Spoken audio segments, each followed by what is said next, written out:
incontri dove la gente viaggia e fa telefonare, dopo barba che sa di pioggia e là 24 ore perduti nel Corriere della Sera.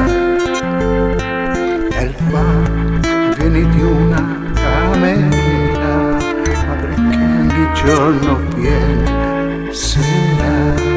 Molto un uomo da solo perché in testa strani talli, perché ha paura del sesso, per la smania di successo, per scrivere il romanzo che ha di dentro, perché la vita l'ha già messo al muro, o perché un mondo falso, uomo vero, Dio delle città e dell'immensità.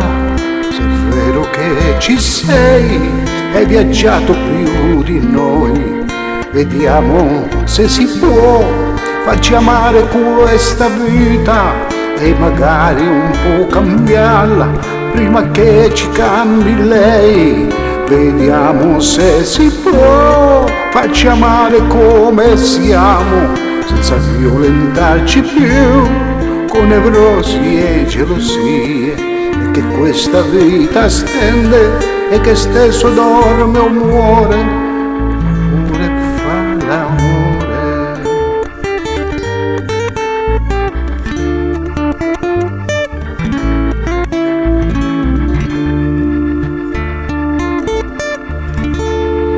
Sono uomini soli per la sete d'avventura, perché ha studiato da prete o per 20 anni di galera, per madri che non li hanno mai svezzati, per donne che li ha rivoltati e persi, o solo perché sono dei diversi.